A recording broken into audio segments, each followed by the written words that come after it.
Hello friends, good afternoon to all. कैसे हैं आप सब? आई होप कि सब ठीक होंगे। मैं रोहित राम हमारे चैनल यंग गुरुजी में आप सभी का तहे दिल से स्वागत करता हूं। कल की जो क्लास थी मोशन वाली, उसको आज हम कंप्लीट करेंगे और आज इसको हम फिनिश कर देंगे ताकि हम कल से फोर्स और लॉ ऑफ मोशन पढ़ पाए। चलिए आज का वीडियो स्टार्ट करते हैं। यहाँ पर जो मोशन वाला चैप्टर जो स्टार्ट किया था, अभी तक हमने क्या पढ़ा है उसको हम 2-3 मिनट में रिकॉल कर लेते हैं। अगर कोई ऑब्जेक्ट आराम अवस्था में है, विश्रामा अवस्था में है और वह ऑब्जेक्ट मोशन की अवस्था में है और वह कुछ गति करती है, तो वो कुछ दूरी तय करता है, उसे क्या बोलेंगे? स्पीड या गति। मान लेते हैं कोई ऑब्जेक्ट है ए, कोई ऑब्जेक्ट है ए पोजीशन पर है और वो मोशन करके बी पोजीशन पर पहुंचता है। क्या करता है? वो मोशन करके बी पोजीशन पर पहुंचता है। तो कुछ उसने डिस्टेंस कवर किया, तो उसे क्या बोलेंगे? स्पीड या गति बोलेंगे। अगर हम उसे डायरेक्शन दे देते हैं, जैसे कि हमने बोला वो ऑब्जेक्ट ईस्ट टू वेस्ट गया। कहाँ गया? ईस्ट टू वेस्ट गया, तो हमने इसको डायरेक्शन दिया। स्पीड में अगर डायरेक्शन आ जाए तो हम उसको क्या बोलेंगे? अगर स्पीड में डायरेक्शन आ जाए तो उसको क्या बोलेंगे? बताओ, क्या बोलेंगे? वेलोसिटी। क्या बोलेंगे? वेलोसिटी, वेग बोलेंगे। एक्सेलरेशन की बात करें तो वो क्या होता है? चेंज इन डायरेक्शन या चेंज इन वेलोसिटी होता है। अगर कोई भी चीज ए से बी जा रही है, अगर कोई भी चीज ए से बी जा रही है तो उसकी वेलोसिटी हमेशा सेम तो नहीं रहेगी। डायरेक्शन में जो स्पीड है उसको वेलोसिटी बोला हमने। तो बताओ, वेलोसिटी हमेशा सेम रहेगी क्या? जब कोई ऑब्जेक्ट ए टू बी जाए, ईस्ट टू वेस्ट जाए, मान लेते हैं जब कोई गाड़ी ए टू बी जा रही है तो कभी ब्रेकर आया या गाड़ी का वेलोसिटी कम हो जाएगा, सीधा रास्ता आया तो वेलोसिटी गाड़ी का बढ़ जाता है।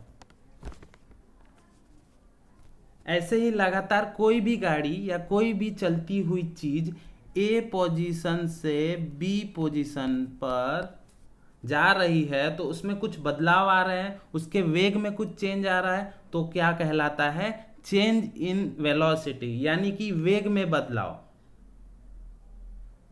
तो उसे क्या बोलेंगे? एक्सेलरेशन या त्वरण बोलेंगे। जैसे आप देख रहे हैं स्क्रीन पर कि the rate of change of velocity of the body with time is known as acceleration. समय के साथ वस्तु के वेग के परिवर्तन की दर को क्या बोलते हैं? त्वरण। अगर उसका हिसाब से फॉर्मूला लिखा जाए तो चेंज इन वेलोसिटी अपॉन में टाइम। यहाँ पे एक्सेलरेशन क्या हो? Final velocity minus initial velocity upon में टाइम। हम क्या लेंगे? अगर कोई गाड़ी पोजीशन ए पर है तो क्या हो जाएगा? उसका इनिशियल वेलोसिटी। क्या हो जाएगा? Initial velocity. उसको किससे रिप्रेजेंट करेंगे? यू से रिप्रेजेंट करेंगे। और बी जब वहां पे गाड़ी पहुंचती है तो वो क्या हो जाएगा? उसका फाइनल पोजीशन। उसका क्या हो जाएगा? Final position. और उसे हम v से डिनोट करते हैं। तो उसका फॉर्मूला क्या हो जाएगा?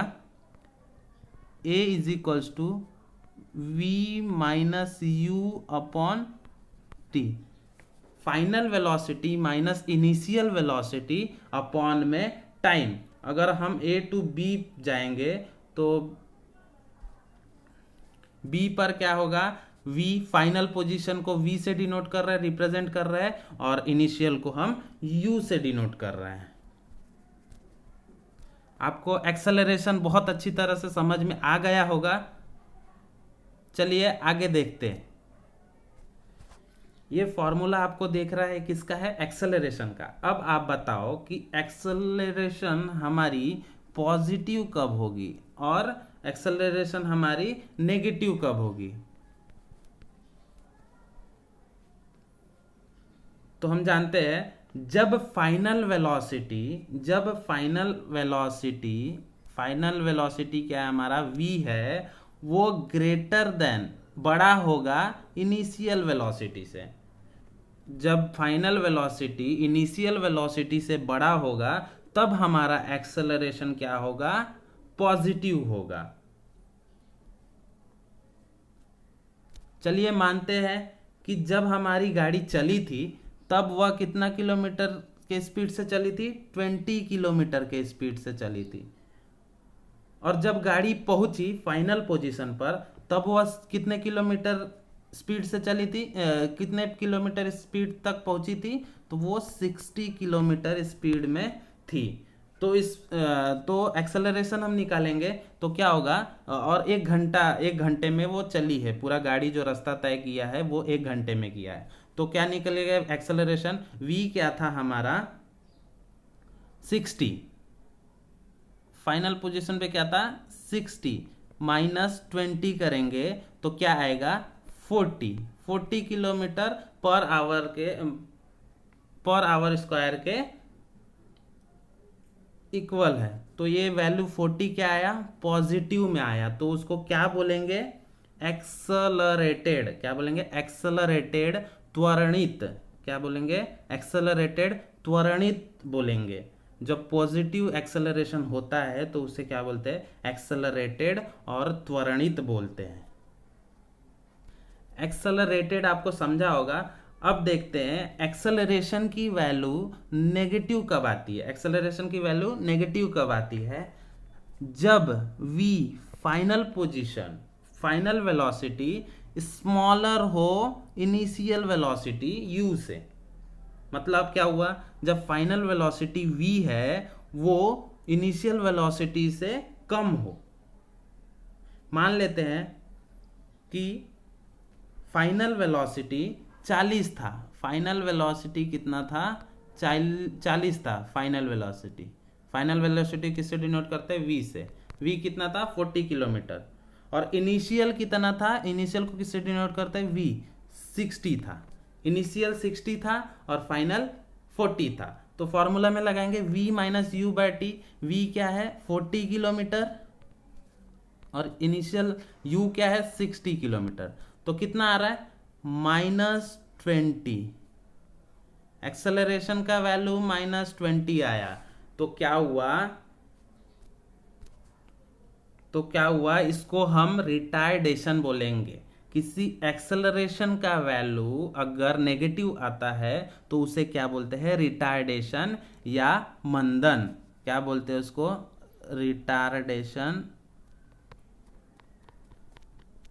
रिटार्डेशन या मंदन बोलेंगे।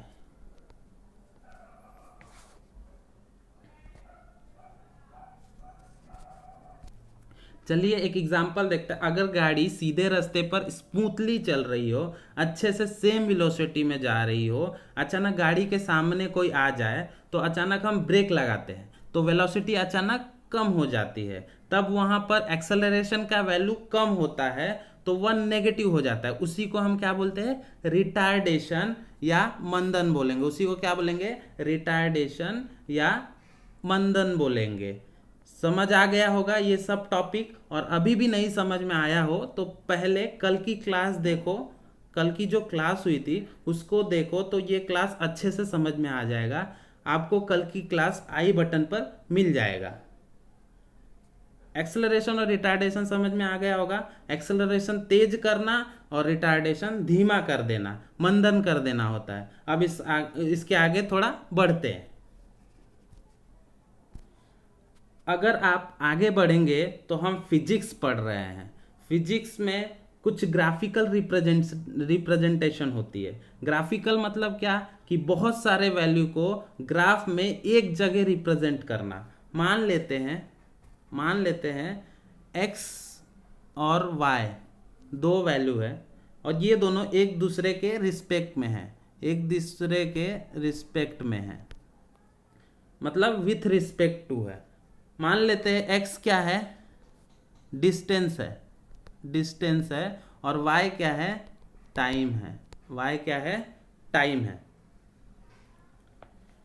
20 किलोमीटर की दूरी तय करता है। 20 किलोमीटर की दूरी जब तय करता है वो कितना घंटा लेता है, 2 घंटे लेता है।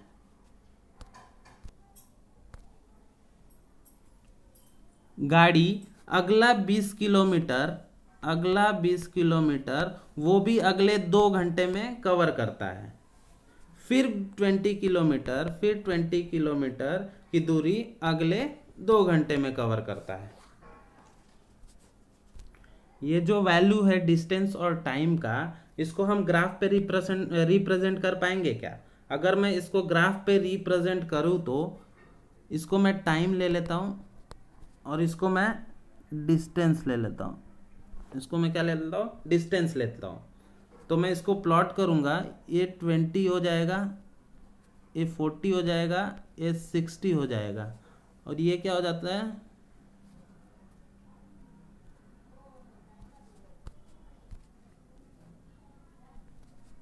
और इधर टाइम में ले लूँ 2 घंटे, 4 घंटे और 6 घंटे। तो वैल्यू क्या दिया है? 20 किलोमीटर में 2 घंटे कवर कर रहा है, 40 किलोमीटर में 2 घंटे कवर कर रहा है, 60 किलोमीटर में 2 घंटे कवर कर रहा है। तो ये क्या बनेगा? एक स्ट्रेट लाइन ग्राफ बनेगा। जब हम ये वैल्यू प्लॉट करेंगे ग्राफ पे तो क्या बनेगा? स्ट्रेट लाइन ग्राफ, क्योंकि ये यूनिफॉर्म है। देखिए 20 किलोमीटर 2 घंटे में चल रहा है, अगला भी 20 किलोमीटर 2 घंटे में कवर कर रहा है, और अगला भी 20 किलोमीटर 2 आवर में कवर कर रहा है। क्योंकि ये यूनिफॉर्म है, इसीलिए इसका जो ग्राफ बनेगा वो स्ट्रेट लाइन बनेगा।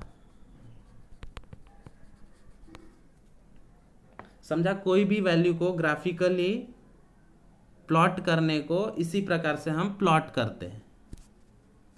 मेरे पास अब क्या क्या है? वेलोसिटी है, टाइम है और पोजीशन है। पोजीशन मतलब डिस्टेंस। ये 3 चीजें हैं मेरे पास। वेलोसिटी क्या है? पहला वेग है मेरे पास। ये तीनों वेरिएबल हम क्या करते हैं? ग्राफिकली रिप्रेजेंटेशन में यूज करते हैं।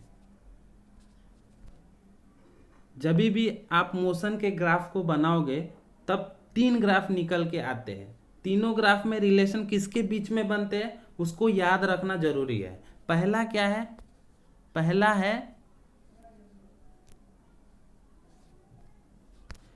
है वेलोसिटी। पहला है वेलोसिटी, जिसको वेग भी बोलते हैं। और दूसरा क्या है? सेकंड वन क्या है? टाइम, इसको समय बोलते हैं। और तीसरा क्या है? डिस्टेंस। डिस्टेंस या पोजीशन। ये तीनों में रिलेशन आता है। मोशन के चैप्टर जब हम पढ़ते हैं तो ग्राफिकल रिप्रेजेंटेशन मतलब जो ग्राफ बनाया जाता है, इसी 3 क्वांटिटी को यूज करके बनाया जाता है। याद रखना, पहला है वेलोसिटी, दूसरा है टाइम, तीसरा है डिस्टेंस या पोजीशन। जैसे कि पहला डिस्टेंस और टाइम के बीच में ग्राफ बनाया है, जैसे कि आप देख रहे हैं डिस्टेंस टाइम के बीच में ग्राफ बनाया है। यूनिफॉर्म अगर स्पीड होगा, क्या यूनिफॉर्म अगर स्पीड होगा तो ग्राफ बनता है, वो स्ट्रेट लाइन ग्राफ बनता है। जैसे कि यहाँ पे देख रहे हैं एक स्ट्रेट लाइन ग्राफ बनता है। जैसे कि हमने लास्ट एग्जांपल में समझा था 20 किलोमीटर 2 आवर में, 20 किलोमीटर, अगला 20 किलोमीटर 2 आवर में, अगला 20 किलोमीटर 2 आवर में। वो जो एग्जाम्पल देखे थे वही यूनिफॉर्म मोशन। ये जो मोशन हो रहा है ये यूनिफॉर्म मोशन हो रहा है, मतलब समान गति से ये चल रहा है विथ रिस्पेक्ट टू टाइम में। तो वो कैसा बन रहा था? स्ट्रेट लाइन ग्राफ बन रहा था। इसलिए डिस्टेंस टाइम ग्राफ आपको समझ में आया। यूनिफॉर्म अगर मोशन में स्पीड में अगर ग्राफ बनाया जाए तो वो क्या? स्ट्रेट लाइन ग्राफ बनेगा। और दूसरा ग्राफ देखें तो non uniform speed, non uniform motion का डिस्टेंस एंड टाइम ग्राफ है। चलिए मान लेते हैं पहले 2 आवर में 20 किलोमीटर डिस्टेंस कवर करता है कोई गाड़ी, अगले 2 आवर में 30 किलोमीटर डिस्टेंस कवर करता है, और अगले 2 आवर में 25 किलोमीटर डिस्टेंस कवर करता है।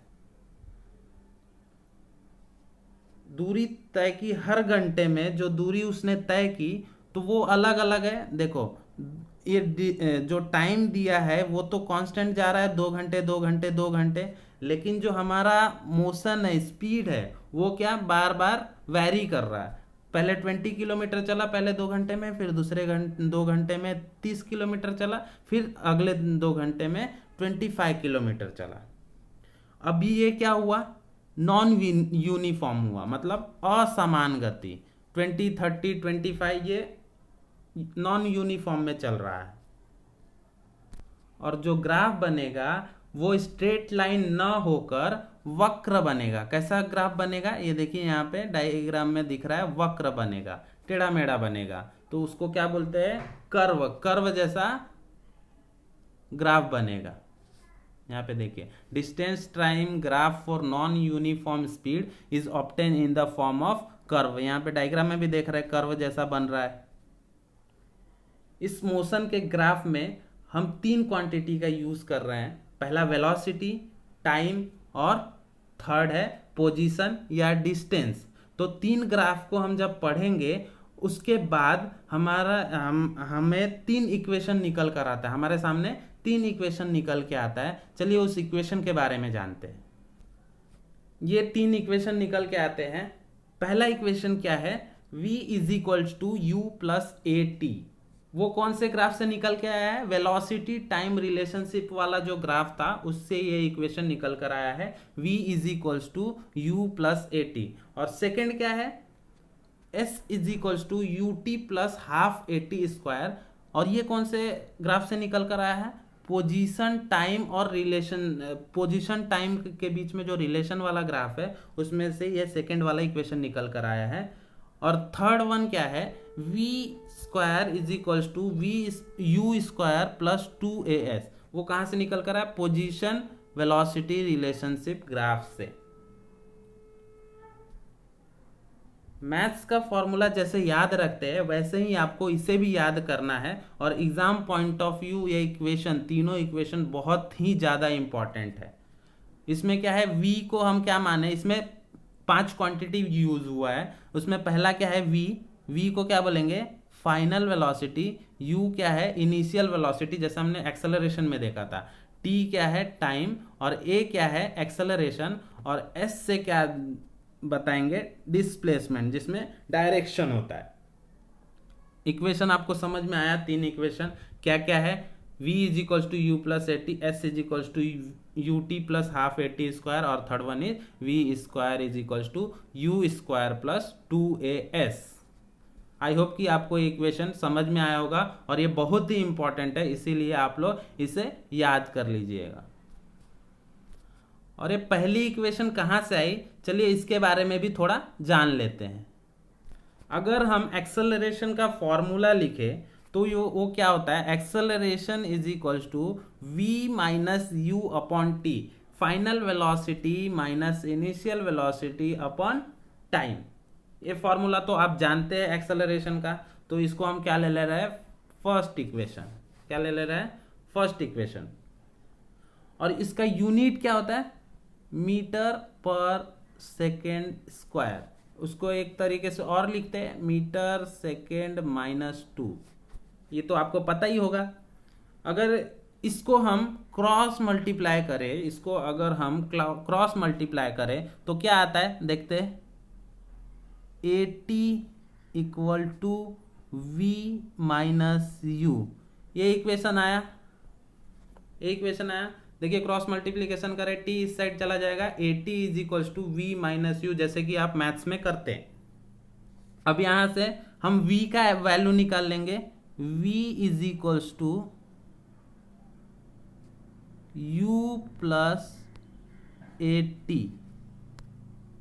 ये इक्वेशन निकल कर आता है। और ये इक्वेशन कौन सा है, वो इक्वेशन में से first equation v is equals to u plus a t है, जो कि ग्राफ से डिराइव हुआ है। ऐसे ही तीनों इक्वेशन डिराइव होता है, जैसे कि फर्स्ट इक्वेशन हम लोग ने किया। वैसे डेरिवेशन आपको एग्जाम में नहीं पूछेगा, बस आपको ये तीनों याद रखना है। इससे रिलेटेड क्वेश्चन एग्जाम में पूछे जाते हैं। एक बार आप मेरे साथ फॉर्मूला रिकॉल करेंगे। फर्स्ट फॉर्मूला क्या है, v is equals to u plus a t, और सेकेंड वन क्या है, s is equals to u t plus half a t square, और थर्ड इक्वेशन क्या है, v square is equals to u square plus 2as। आपको अच्छे से अब समझ में आ गया होगा। चलो आगे बढ़ते हैं। अब हम आगे क्या देखेंगे, सर्कुलर मोशन। क्या देखेंगे, सर्कुलर मोशन। चलिए एग्जाम्पल से समझते हैं। एक एथलीट है जो एक रेक्टेंगुलर पर दौड़ रहा है, रेक्टेंगल पर दौड़ रहा है। वैसे हम ले लेते हैं A point, B point, C point और डी पॉइंट। जब वो दौड़ेगा तो वो पहले ए से बी जाएगा, देन बी से सी जाएगा, फिर सी से डी, और फिर लास्ट में डी से ए आएगा। अब आप यहां पे इमेजिन करो कि आप भाग रहे हो। जब हम ए से बी जाएंगे तब हम सीधा भाग रहे हैं। यहाँ पे देख रहे हैं डायग्राम में, ए से बी जा रहे हैं तो हम यहाँ पे सीधा भाग रहे हैं। जब हम पॉइंट बी पर पहुंचेंगे तब हमें कहाँ राइट मुड़ना है। तो यहाँ पे क्या मिल गया, डायरेक्शन मिल गया। क्या मिल गया, डायरेक्शन मिल गया। जब पॉइंट बी पर वेलोसिटी चेंज होगा, आपका तो स्पीड सेम रहेगा, लेकिन जब पॉइंट बी कॉर्नर पर हम जब मुड़ेंगे तब वेलोसिटी में बदलाव आता है। जैसे कि अब हम बोल रहे हैं फिजिक्स क्या है, फिजिक्स हम जो डेली लाइफ में करते हैं वही फिजिक्स है। दौड़ना, चलना, सब फिजिक्स है। सी से डी तक जाएंगे तो वेलोसिटी में चेंजेस आएगा। जैसे ही हम कॉर्नर से हम अपना डायरेक्शन चेंज करेंगे, स्पीड तो सेम रहेगा, लेकिन डायरेक्शन जब चेंज हुआ वहां पर वेलोसिटी चेंज होगा। वैसे ही हम हेक्सागोन में देख रहे हैं, अगर ये स्टार्टिंग पॉइंट है A B C D E F, तो स्टार्टिंग पॉइंट ए से बी तक जाएगा, फिर बी पे वो टर्न होगा, एक डायरेक्शन है, राइट में टर्न होगा। तो क्या होगा, यहाँ पे स्पीड तो सेम है, लेकिन कॉर्नर बी पर जब आएगा तब क्या होगा, उसका वेलोसिटी चेंज होगा, डायरेक्शन चेंज होगा तो वेलोसिटी चेंज होगा, मतलब चेंज इन वेलोसिटी। अभी इसी रेक्टेंगुलर और हेक्सागोनल पाथ से हम सर्कल ले लेते हैं। क्या ले लेते हैं, सर्कल। अब इस सर्कल में कोई भागेगा तो क्या इसका वेलोसिटी में चेंजेस नहीं आएगा। जब रेक्टेंगल और हेक्सागोनल में आ रहा है, अब सर्कुलर में आएगा, तब वहां पर स्पीड तो सेम हो सकता है, तब हम उसे क्या बोलेंगे, जब हम सर्कुलर पाथ पे दौड़ेंगे उसमें स्पीड सेम हो सकता है, तो उसे क्या बोलेंगे, यूनिफॉर्म सर्कुलर मोशन। क्या बोलेंगे उसको, जिसमें स्पीड सेम हो उस मोशन को, और वो सर्कल पे भागे, उस मोशन को क्या बोलेंगे, uniform circular motion. Circular path में देखे, अगर ये यहां से भाग रहा है तो ये टेंजेंट मिल रहा है, टेंजेंट बनता है, फिर यहां से यहां भागेगा तो इसमें भी एक टेंजेंट मिलेगा, फिर यहां से यहां भागेगा, इधर भी टेंजेंट बनेगा, यहां से यहां भागेगा तो यहां टेंजेंट बनता है। ओरिजिनली अगर वो भागना चाहेगा तो वो टेंजेंट से होकर भागेगा, टेंजेंट से होते हुए जाएगा, पर उसे कैसे भागना है, सर्कल में भागना है। स्पीड तो यहाँ पे सेम रहेगा, लेकिन ये जो टेंजेंट का डायरेक्शन है उधर से अगर वो डायरेक्शन वहां से चेंज कर रहा है, सर्कल में आ रहा है, तो उसे क्या हो रहा है, वेलोसिटी चेंज हो रहा है। स्पीड भले ही सेम है पर डायरेक्शन चेंज हो रहा है तो वेलोसिटी भी चेंज होगा। अब वेलोसिटी बदल रहा है तो एक्सेलरेशन भी बदलेगा। ये सब एक दूसरे से कनेक्टेड है, वेलोसिटी कनेक्ट है, स्पीड कनेक्टेड और एक्सेलरेशन कनेक्टेड है, तो इसे ही यूनिफॉर्म सर्कुलर मोशन बोलेंगे। स्पीड जिसमें सेम होता है, जो कि सर्कुलर पाथ पे चलेगा, उसे क्या बोलेंगे, यूनिफॉर्म सर्कुलर मोशन।